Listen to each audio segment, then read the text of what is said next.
আসসালামু আলাইকুম। গত কিছুদিন আগে আমার খুব প্রিয় একজন আলোচক, ধর্মীয় আলোচক, এবং সত্যি কথা বলতে গেলে আমার ইসলামিক যত আলোচক আছেন, দেলোয়ার হোসেন সাঈদীর পরে যার ওয়াজ আমি সবচেয়ে বেশি শুনেছি বা এখনও শুনি, তিনি হচ্ছেন মিজানুর রহমান আজহারী। তো সাম্প্রতিককালে বা কিছুদিন আগে তিনি যশোরের একটি মাহফিলে একটি আলোচনা করতে গিয়ে তিনি বলেছেন যে এক দল খেয়েছে আর এক দল খাওয়ার জন্য প্রস্তুত হয়ে আছে। তার 2-3 দিন পরে তিনি তার বক্তব্যটাকে ডিফেন্স করতে গিয়ে বলেছিলেন যে আমি তো কোনো দলের নাম উল্লেখ করিনি, এবং আমি দেখেছি এ পর্যন্ত অনেক আলেম সে বিষয়টা নিয়ে কথা বলেছেন। বিশেষ করে মিজানুর রহমান আজহারীর পক্ষে অবস্থান নিয়েছেন। বাস্তবিক পক্ষে অবস্থান নেয়ারই কথা, সত্যি কথা যে মিজানুর রহমান আজহারী কারো কোনো দলের নাম উল্লেখ করেননি। তিনি বলেছেন সেটা ওনার বক্তব্য হিসেবে ঠিক আছে, এবং অন্যান্য আলেমরা যারা ওনার পক্ষে অবস্থান করেছেন সবারই সেই একই যে তিনি তো কোনো দলের নাম উল্লেখ করেননি।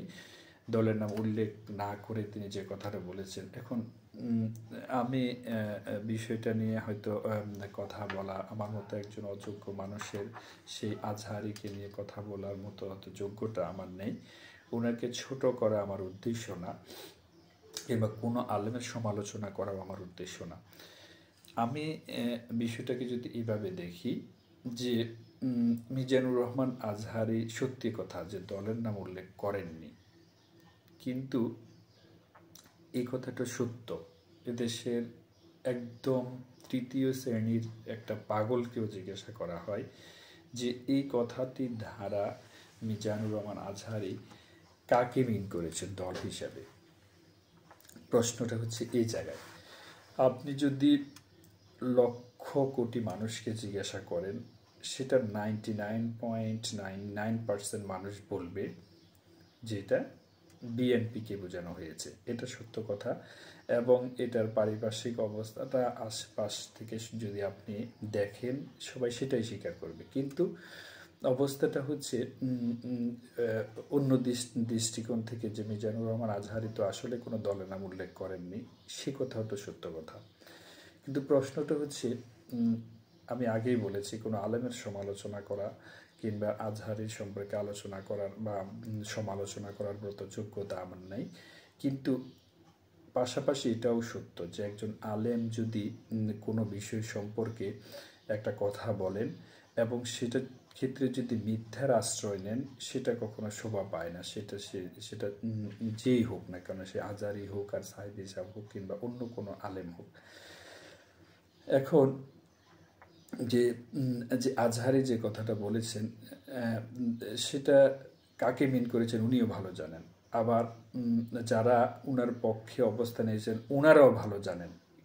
এখন মিজানুর রহমান আজহারী যদি কথাটা এভাবে পরবর্তীতে এভাবে বলতে যে ঠিক আছে আমি আলোচনা করতে গিয়ে একটি কথা বলেছি, সেটাকে আপনারা রাজনৈতিকভাবে নেবেন না, আমার যদি ভুল হয়ে থাকে আমি দুঃখিত, তাহলে কথাটা নিয়ে হয়তো ওরকম সমালোচনা হতো না। কিন্তু উনি যখন ওনার বক্তব্যকে ডিপেন্ডস করে কোনো কথা আবার রিপিট করেন যে না ঠিক আছে আমি এটা বুঝাইনি, আমি তো কোনো দলের নাম উল্লেখ করিনি, কিন্তু এটা তো সত্য যে দলের নাম উল্লেখ না করলে উনি ইন্ডিভিজুয়াল কোনো দলকে ইন্ডিকেট করেছেন, এবং সেই দলটা যে বিএনপি সেটাও উনিও ভালো বুঝেন, এবং আলেমরা যারা ওনার পক্ষে অবস্থান নিচ্ছেন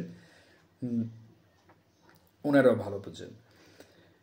আমি সরি টু সে যদি ওনার দিকে একটু চ্যালেঞ্জ ছুটে দিই যে উনি কি আল্লাহর কসম খেয়ে কোরআন হাতে নিয়ে বলতে পারবেন যে আমি বিএনপিকে বুঝাইনি? যদি উনি বলতে পারেন তাহলে কোনো কথা নেই, কিন্তু যদি না বলতে পারেন কিংবা যদি তিনি এইটুকু যদি সিউরিটি না দিতে পারেন যে না আমি বিএনপিকে বুঝাইনি, যদি বুঝিয়ে থাকেন সেক্ষেত্রে যদি উনি ডিফেন্স করেন যে আমি তো কোনো দলের নাম উল্লেখ করিনি, কিংবা যেসব আলেমরা বলছেন যে আমরা তো কোনো দলের নাম উল্লেখ করিনি, তাহলে একটা মিথ্যার আশ্রয় নিচ্ছেন এইসব আলেম ওলামারা, এবং সেই মিথ্যার আশ্রয়টা সেটা ধর্মকে ছোট করে, ধর্মকে অন্যের কাছে বিকশিত করার ক্ষেত্রে সেটা একটা বাধার সৃষ্টি করে, কারণ এটা একটা মিথ্যার আশ্রয় নেওয়া। হ্যাঁ, একটা দলকে মিন করতে পারেন কিংবা বিএনপিকে মিন করতে পারেন, এটা সত্য কথা। বিএনপি খাওয়ার জন্য প্রস্তুত হয়ে আছে কিনা সেটা জানি না, কিন্তু ক্ষমতায় আসার জন্য উদ্গ্রীব হয়ে আছে, এইটুকু সত্য কথা। এবং অবস্থার প্রেক্ষিতে কেউ যদি কথা বলে থাকে সেটা ভুল বলেনি, এটাও সত্য কথা। তবে রাজনৈতিকভাবে হয়তো একটা ধর্মীয় মঞ্চে সেই কথাটা বলা হয়েছে কিনা সেটা নিয়ে কথা বলতে পারে, কিন্তু কথাটা সত্য, কথাটা বলছে সেটাও সত্য, কি মিন করেছে সেটাও সত্য। তবে সেই সত্যটার বিপক্ষে অবস্থান নিতে গিয়ে যদি কোনো বক্তব্যকে ডিফেন্স করে যে আমি রাজনৈতিক দলের নাম উল্লেখ করিনি, তাহলে সেটা একটা মিথ্যার আশ্রয় নেওয়া, সেটা হয়তো কোনো ধর্মীয় আলোচকের কাছে আশা করা, মিথ্যার আশ্রয় নিয়ে আশা করা, এটা কখনো শোভা পায় না। সুতরাং বক্তব্য দেয়া এবং সেটার পক্ষে ডিফেন্স করা থেকে আমরা সবাই যেন বিরত থাকি। ধন্যবাদ।